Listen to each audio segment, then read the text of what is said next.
Hello, everyone, and welcome back to another episode of the Spook Central Podcast. Today, I am here with a guest host of sorts, Liam McFarland. How are you doing today, Liam? I'm doing fine. That's good. All right. So today, we're going to be talking about something that was initially a very happy topic to talk about. We were going to talk about Ghostbusters, but as of this morning, we have found out of Ivan Reitman's passing. Yes. And I mean, I guess just to start off, like, what do you think? Like, Well, I don't really know what there is to think. It was a shock to me, considering how, recently the new Ghostbusters movie came out. And yeah. I thought it was pretty good, and he seemed kind of young or he seemed healthy for his age, Well, I mean, like he's 75, which, like, is weird because 75, like, it's not that old anymore, Yeah. Like, it still feels pretty young, especially in, like, the film industry, Mm-hmm. Like, Martin Scorsese is 78 and he's still making movies. Like, he has, like, a movie coming out this year, another movie coming out next year, and then I think one still in the pipeline. Yeah, and Betty White was, 99 when she passed? Yeah, she was 99, right? And even that, people were like, what? Betty White? And it's like, we think of these, like, celebrities as, like, they're immortal, and they're just not. I personally, I'm not taking it too hard. Just because it's kind of hard. Sometimes it's hard to feel a lot of emotion surrounding someone's death that you didn't really know. But Ivan Reitman had such a big impact on my life. Like his films in the late 70s and, like, throughout the 80s are just they're pieces of cinema. Like, Stripes is one of my all-time favorite comedies. Ghostbusters is, like, it's one of my favorite franchises. Yeah, it's a pop culture icon. Oh, exactly right. Like, and, like, I mean, he's not the first person of the Ghostbusters cast we've lost. Like, we lost Harold Ramis In 2014. It was 2014. I believe so, yes. Was it that recent? Yeah. Jeez, I felt like it was longer ago than that. But yeah, so we lost Harold Ramis, and is that it? I think that. Yeah, I believe that's about okay. it. Like, that's honestly, that's not awful. Like, only losing two, because, like, for Star Wars, we've lost even more. Yeah. So I guess let's just get into talking about Ivan Reitman's legacy, which is Ghostbusters, right? Like, so Ghostbusters, I think, is one of your favorite franchises too, right? Yeah, probably. Yeah.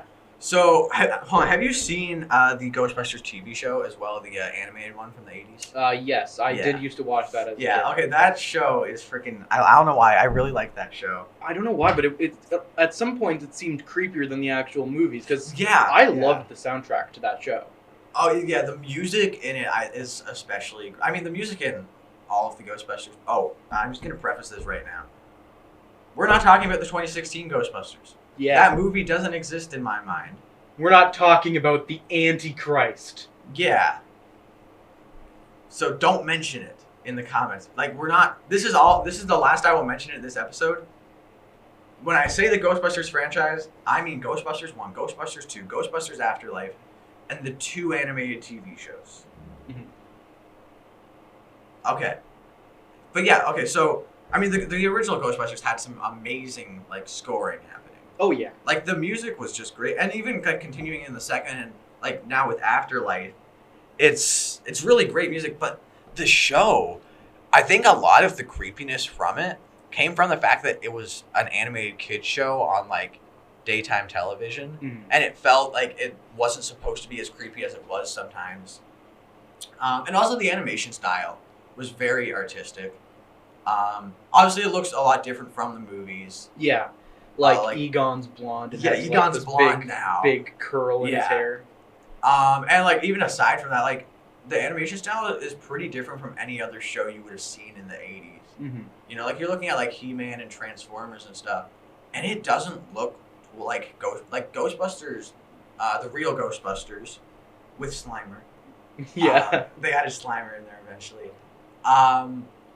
It's pretty artsy. Like I actually, there's, like, if you go through the episodes, there's actually some frames you can find that are, like, very beautiful. I mean, sort of in, like, a shitty animation kind of way. Yeah. But, like, I mean, it's better than the original Scooby-Doo, I guess. Like, in terms of animation style. Yeah, they didn't just recycle the same running frames, you know. Yeah. Which, the thing is, I love Scooby-Doo, but holy fuck, the shitty Hanna-Barbera animation is something else. And it's weird because it's an art form in and of itself. Like, it's like, how do you be so shit, but yet be so nostalgic to so many people? Yeah. And, you know, you don't have to be that great, or animation doesn't have to be that great to kids as long as you don't treat them like... Well, and I think that's proven by a lot of movies, right? Like, it's not necessarily the best and most beautiful artwork ever, but, like, as long as a kid enjoyed, like Shark Boy and Lava Girl, for example. I don't know if you ever watched it. Like, it's not an animated movie, but, like, the CG effects are awful and the story is whatever. I used to love it as a kid. But yeah, I used to love it as a kid too. So many people loved it, and it's because it's exactly what kids want. Like, I used to think it was the best thing ever, and then I tried rewatching it, and I'm like, all right, we'll just keep the good memories. Yeah, just keep that. Let's not look at it from a critic's perspective. Okay, so when was the first time you watched Ghostbusters? I don't know. I remember I never really watched the first Ghostbusters movie that much. I know my dad had it, but for the most part, I watched the second Ghostbusters movie. Okay, yeah. I think because my dad has a giant shelf of DVDs, and Ghostbusters 1 was probably up higher, and Ghostbusters 2 was down low. So I was like, oh, wow, Ghostbusters, let's just pick that off the shelf, and, you know. Yeah, so, like, it's right at eye level for me. Oh, that one's up there. Yeah. Yeah. So, but when's the most recent you've watched Ghostbusters? The first one, at least. I actually watched it a few days ago. Okay, really? Yeah, just to... Because I don't know why, but, like, sometimes I get on movie binges, and I like to... Yeah, well, I know that feeling. Like, sometimes, like, you'll be watching something, and it'll remind you of a movie, and then you'll go to watch it, right? Like, there's been times where I'm like, I should watch Ghostbusters. And then I look at the timer, and I'm like, I should go to bed. Yeah, well, okay, it's weird. I actually remember the first time I watched Ghostbusters very vividly. I think I was about, like, 7 years old or something, and...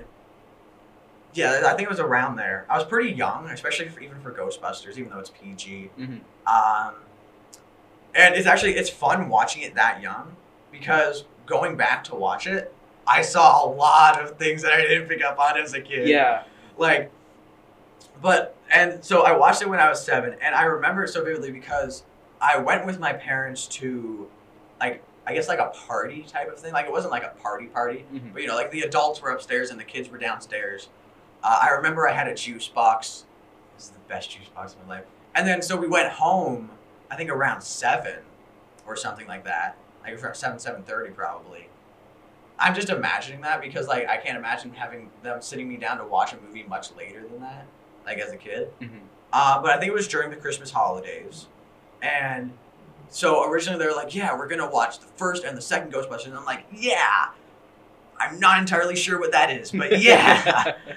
And so when they sat down to watch it, we watched the first one, and I was just enthralled with it. I was just like, this is cinema. Yeah. I grew into Martin Scorsese in that moment. But then we didn't get a chance to watch the second one, so I didn't watch the second one until a little while later. But yeah, I still loved it almost as much as the first one.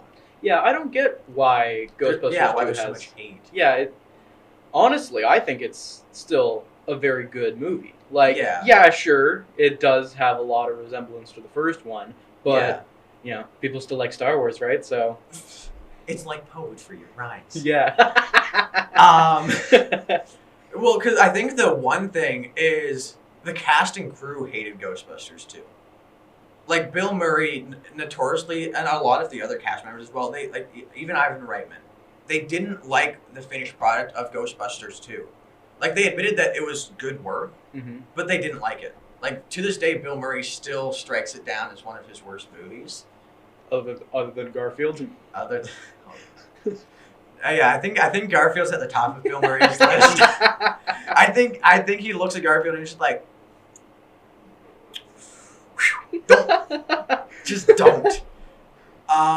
don't mention it in an interview with Bill Murray. But no, and so I think because they themselves hated it, it grew a lot of resentment among fans because they're like, oh, well, they don't like it. Why should I like it? And that's happened with a few other movies too. I can't name any specific ones, but I know that there's other cases where, like, the people involved with it are just like, oh, it's a bad movie, and so people are like, yeah, that's a bad movie, yeah. Or with The Shining, like Stephen King notoriously hates Stanley Kubrick's version of The Shining, but it's a damn good movie. Yeah. It's not a good adaptation.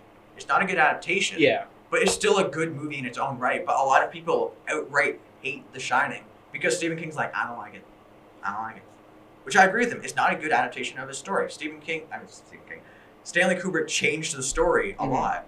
But that doesn't mean that it's not. That doesn't mean it's a bad movie. It's just different. It's two different things. And so I think that's a similar thing that happened with Ghostbusters 2.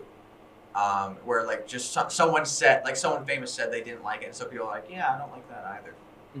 And I can totally see how some people wouldn't like it because Dana and Peter, they do break up and then get right back together again. Yeah. Which is a terrible movie trope. True. It's right up there with The Lie Revealed. I hate that with a burning passion. But I'll say this though. With movie tropes, they tend to exist because of the fact that they happen so often in real life. And that's probably why we hate them. Because you see that in real life. Like, if you're ever close to someone and, they'll go back to the same chick 5 times. And you're just like, come on, man.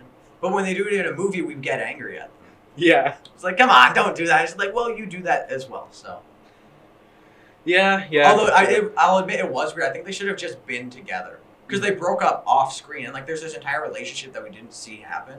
Yeah. And then Dana just has a child with another man. Yeah, that was weird. Yeah. Baby's adorable though. Awesome. Yeah, getting possessed by named after a hot dog. You poor man. Getting possessed by a Carpathian man in a painting. Yeah. Oh God. Okay, I'll say this: Ghostbusters 2. It creeped me out so much more as a kid. Yeah. I was scared of the library ghost from the first one. Just because I think that mostly it had to do with the music as well. Really got me on edge as a kid. Because you have to remember, I watched it when I was really young. Yeah.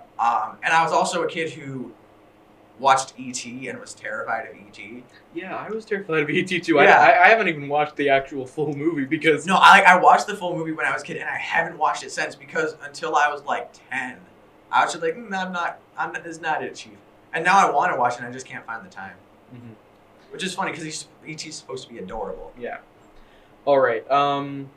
So, the newest kind of Ghostbusters movie, Ghostbusters Afterlife. Yeah, Ghostbusters Afterlife. What are your thoughts? It is a bit mixed.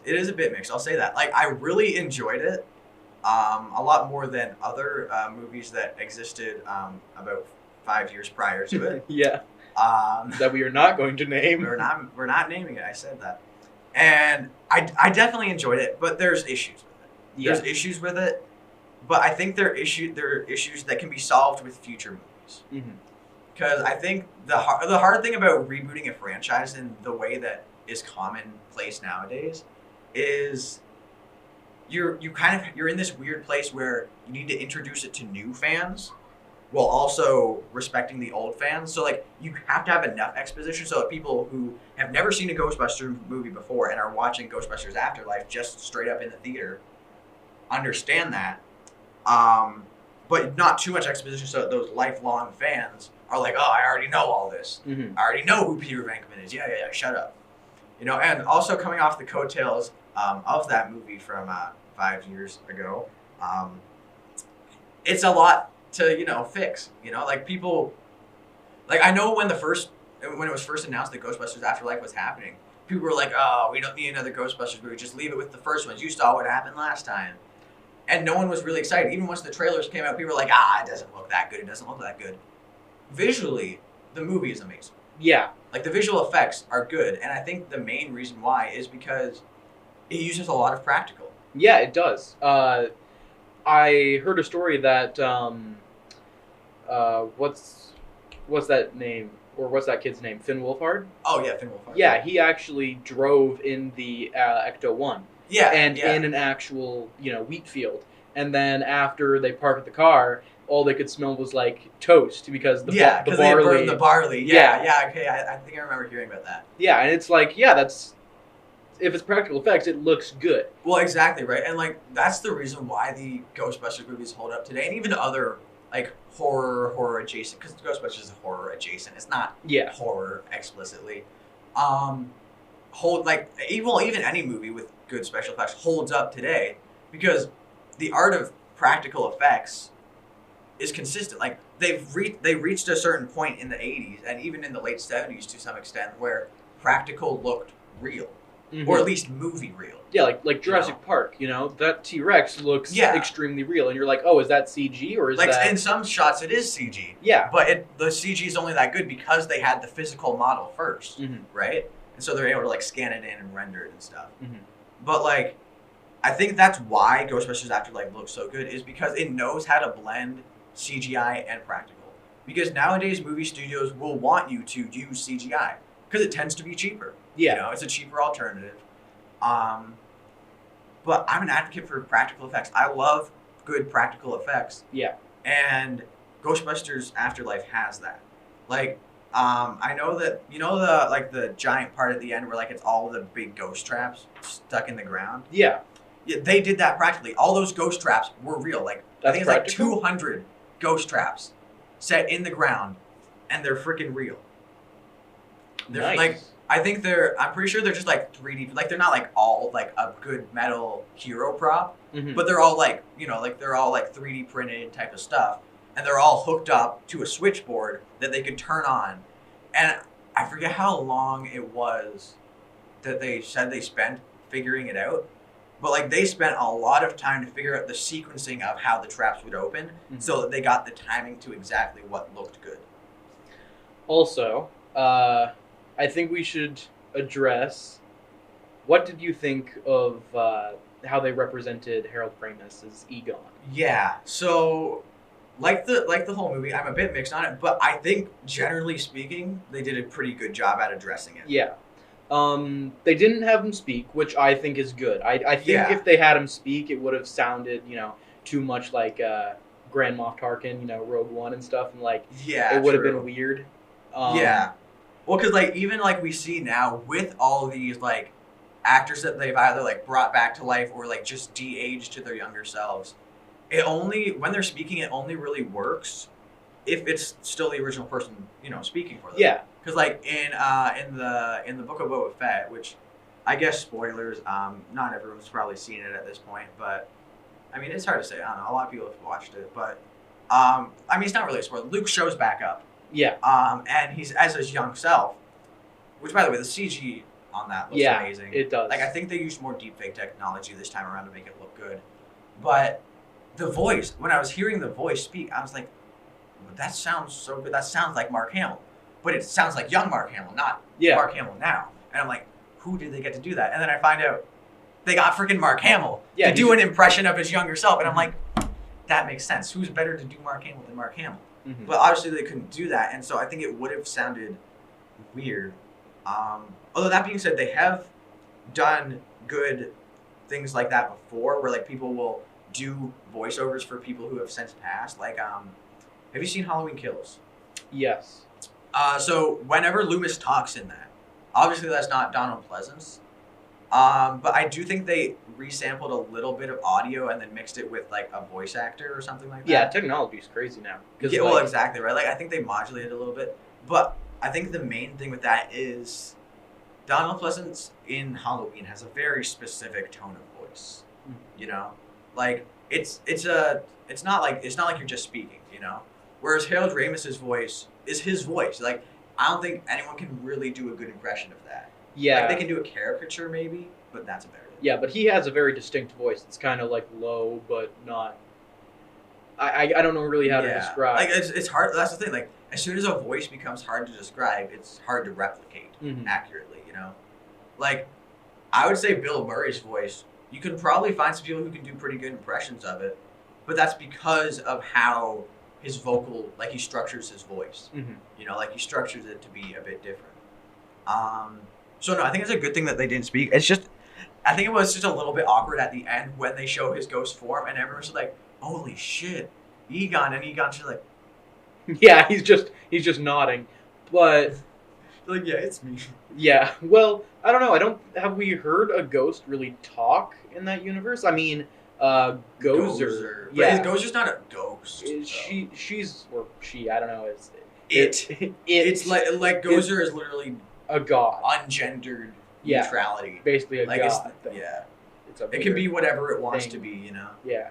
And for some reason it wanted to be David Bowie. Which I can't blame him. I want to be David Bowie. Yeah. But... Yeah, so other than... You're right. I don't think ghosts have ever really... In the TV show. In the animated TV show they did. But I think that's more like a different it's scenario. Well, that's... The thing is, do you consider the animated show canon? I would not. No. I would consider that its own universe because Egon's blonde and he has a curl and because, the characters kind of look different. Like, Peter doesn't look like Bill Murray, Yeah. Slimer is actually, like, basically... friendly, right, yeah. Yeah, he's basically the... Although in the second Ghostbusters, he is friendly. Like, he's driving the bus for Rick Moranis. Yeah. Rick Moranis like, oh, I didn't know you could drive. Okay, I'll get in. Slimer just, come on, I've only been dead 200 years. Yeah. But yeah, like, Slimer is kind of the Firehouse Dalmatian. Yeah. In the show. Ghostbusters. And...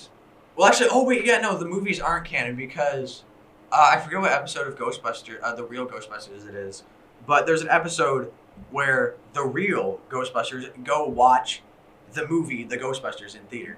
What? They go watch the movie. They're like, oh, they made a movie about our life. Let's see what happened.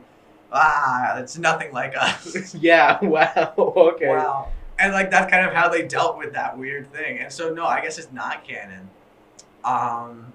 So I don't think we ever heard a ghost. Like we've heard ghosts make noises. Yeah. Like, Muncher in the new one is like rah. Yeah, but he doesn't really. Yeah, it's just like it's ghost noises. Yeah.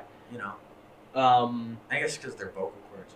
Yeah, if Ray was here, he'd probably be like, "Oh yeah, their voice boxes aren't." We'll get Dan fully, Aykroyd. Yeah, we'll get him on the show. Honestly, we might be able to find him if we go outside. No, yeah, he lives he has a house in the county. Wait, really? Yeah. So he could just be walking by and be like, "Oh, do you guys have a podcast?" Yeah. So excuse me, Mr. Accurate here. No, like I'm not even joking though. He has, I think it's like a summer house. Like in the county, like just over the bridge. Mm-hmm. And so like we could probably theoretically run into him and just be like, Mr. Aykroyd, would you be willing to come on our podcast and talk about ghosts with us? Big fans. Big fan. We'll display Crystal Head Vodka right here. Yeah, Crystal Head Vodka. Honestly, he would do it if we just put Crystal Head Vodka right there. Oh yeah. He would just be like, perfect. It's not selling well. Yeah. But yeah. Yeah, so... other than that, like the story for Ghostbusters Afterlife was a little rough. I think it's a little bit rough, but I think they did the best anyone could do. Yeah, after the movie that shall not be named. Yes, the movie that shall not be named. They did the best that they could to revive the franchise, and I love once again talking about Ivan Reitman and his son Jason Reitman, isn't it? Is that his name? Yeah, Jason Reitman. It was more of a passing down a torch, here, you can, take this child, basically your brother, and, Well, I mean, the other thing is Jason Reitman grew up on the Ghostbusters sets, right? Yeah. Like, he was on the sets every day. Yeah, he was in Ghostbusters, too. Yeah. Right, oh yeah, he was the kid in the party scene. Yeah, who said, my dad says that... He's like, shut up, your dad doesn't say anything. Yeah, he's over there sitting in the director's chair. He's like, your dad's behind the camera right now, kid, sit down. Yeah. But yeah, it was. I think it was good. Yeah, it was nice to have it be back in the family, so it's more. Yeah, well, and I mean the other thing is Ivan Reitman was on set almost every day, right? So everything kind of went through his filtration process, and also I think Ghostbusters is going to continue as a franchise now. Yeah, because in the post-credit scene they have the machine in the basement and it's blinking. Yeah, it's going to continue. The Ecto-1, it's back in New York. Not in Oklahoma, so, Which, that wasn't a bad setting. I know, it's weird, because, the Ecto-1, it's such, whizzing around New York. Yeah, like, I just have to imagine it whizzing around New York. But then it worked. It did work. I think it worked for what they were going for. I love the old-looking Ecto-1 that's, like, all, tattered and stuff. I love Shandor Mines. Yeah. I think they should have used Shandor Mines way more. Mm-hmm. Like, I would have loved to get a deep lore dive into, like, Evo Shandor and, like, more of the Gozer stuff. Because we still don't know a whole lot about that. Like, we find out what we do in the original Ghostbusters. Well, the original Ghostbusters. And that's one thing that the first two Ghostbusters movies do good is they give exposition in a way that feels natural. Like, it's still exposition, but it feels natural because, like, they tend to relay the facts to Peter. You know, like, they do all the research and they're like, Peter, and you're like, I don't care. Yeah, he's like, listen, I don't guys. I'm here to bust, and that's it. Yeah. But yeah, I was surprised that Ivo Shandor was played by J.K. Simmons. Yeah, well, I didn't realize it at first, and then I was looking at the cast a bit later, and I'm like, I recognized... And you killed him immediately? I know, I recognized him immediately, because he was in that coffin, and as soon as, like, the weird ectoplasm energy started to rise, he turned his head over to the kid, who I'm pretty sure is nicknamed Podcast. Yeah, he is. It's like, podcast. Like, oh, really? What do you have? A podcast? Cool. And yeah, he looks over at him, and then he, like, gets out of the glass coffin type thing, and then gets his head, spoilers, gets his head literally split open, like, all the way down the middle. That's the thing, like, I think that's funny because it's like he spent all this time trying to get Gozer, come to me, and then Gozer sees him and it's just like, it ain't it, Chief. Yeah. He literally buys some prime New York, like, land, builds a giant monument. Well, no, it's because Gozer spawned there in the 80s and he wasn't around, and so she was like, wow, this is pretty great. She didn't like the hospitality of the human race. That's why Gozer was pissed. Immediately the first, like, 4 people she meets just, you know. All right, this bitch is toast. Yeah, all right, heat him up, smoking, And I also, it was weird because on the coffin it had the birth date and the death date. I believe the death date was 1945. Yeah. So he did die. Yeah, he did die technically. Yeah. But what I'm curious is I don't know. Like, they didn't explain that very much. Like, how did he die? Like, why is he there? Well, that's what I'm saying. Like, there's so much more in that, like, in that time part of the timeline that I would love to see a movie, like a spin-off movie about Evo Shandor. Mm-hmm. Like, or even like a fake documentary would be weird. Like, that'd be interesting to see, I think. Yeah, like a documentary in the Ghostbusters world. Yeah, exactly. Like, that'd be cool. Other than that, like, it's just, I wanted to see more of Gozer. And I think it would have been cool if Gozer came back in a different form. Like, I liked Gozer I liked that it was in the original form. But because Gozer can come in all these different forms, like Rick Moranis' character tells us, like, he's like, a large moving torb. I don't know what a torb is, but it'd be interesting to see. Yeah, exactly. Like. Well, maybe not. I don't know if I want to find out what a torb is, actually. Yeah, it's like one of those things that, like, if you see it, your mind can't comprehend it, and you go insane. Rick Moranis can keep that to himself. Yeah. But no, and so I think it would have been cool to see Gozer come back as something different. Mm-hmm. Like, just like be like a bear, a sexy bear. A sexy bear. Maybe not sexy. Yeah, I don't know. Not with furry culture. It'd be too dangerous. Yeah. Although it'd get a lot of people into the seas. Like, they're just on Twitter and they're just like, yo, Gozer's a sexy bear in this one. Let's go see it. Right now. All right. Yeah. Okay. We'll go see it. We'll go see it for the sexy Gozer. So. Yeah. Like, I thought Ghostbusters actually was pretty good. Mm-hmm. Like, I know a lot of people didn't like it. I personally have a lot of friends who saw the trailer and were like, it's gonna be shit. And I'm like, frick you. I guess I'll go see it by myself. Yeah, those people, they certainly missed out because, we're not naming any names here, but I think the movie was great. I didn't have very high expectations, considering how it's another Ghostbusters movie and they haven't really made a good Ghostbusters movie since the 90s. But I thought... '89. Come on, man. Oh, is it? Yeah, it was 1989. Okay, well, Yeah. since 1989. But But I'm sorry. But definitely, I think it's good. Yeah, no, it's good. And like I was saying, with the practical effects and everything there. But where do you see Ghostbusters going from here? Like, we know there's going to be some sort of sequel, but what do you want to see from Ghostbusters? I could definitely see the kids from Ghostbusters Afterlife kind of growing up, having Winston be kind of the head of the Ghostbusters because he did, I think, buy. I think he used it because Winston got rich after. I know. I was like, what? Which I think we should have anticipated because like even in like Ghostbusters 2, he was never really involved with them. He was like playing his own game. He's like, Your Honor, I wasn't there. Yeah, like he comes into the court and he's just like, what the fuck are you guys doing? I'm glad I wasn't there. Yeah, like he's playing his own game and he's a genius. Mm-hmm. But I think it would be cool to see more of him. Oh yeah, right? Because we never got to see too much of him. Mm-hmm. And introduce some new characters because we got, and maybe not, because we got Finn Wolfhard, McKenna Grace. They're Egon's grandchildren. Yes, which I do. Okay, like a lot of people didn't like the trope, kind of like the tropey character that McKenna Grace was playing, but I think she does it really well. Yeah, like I think she's a good actor. It's clear that she's Egon's daughter or granddaughter. Yeah, I think that's why it worked. I mean, everyone kind of anticipated. Like they saw the trailer and they're like, ah. Yeah, it's like that's clearly. Come on. It's like, who are they going to be related to? Look at their hair. Yeah, look at their hair. Look at the glasses. Look at the glasses. Look at the jumpsuit she like pulls out of the closet. It says. Yeah, I think it was pretty. I don't think it was meant to be that big of a secret, Mm-hmm. But yeah, and then you have that girl that Finn Wolfhard was. Right. Had the hot. Lucky. Story. Yeah, her name's Lucky, I think. Yeah, she could be like. I guess a female Ghostbuster, or she could be like a Janine type role. Well, Annie Potts is back, so we might just have Janine as Janine.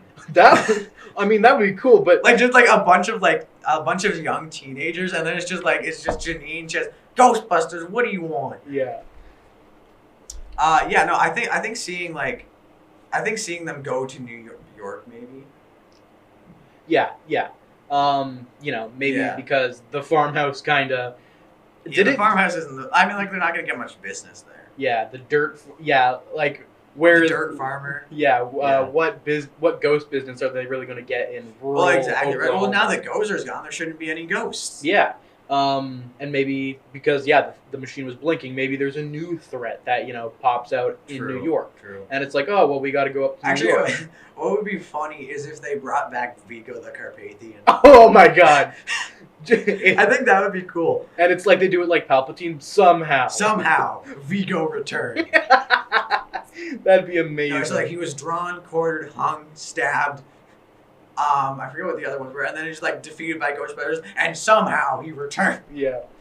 No, I hope they do that. I think they can come up with a new fun villain. I mean, the villain in the movie that shall not be named was, I would say, he was a pretty good villain. He was fine. Like I think if they used him better, he would have been obviously better. But I think that he was good. So I think that's really, I think that wraps it up here. Ghostbusters, amazing franchise, amazing series. I'm excited to see where it goes in the future. Maybe another movie, maybe a TV show. I think with the way streaming's going, honestly, Ghostbusters might be good for streaming. Yeah. Like freaking.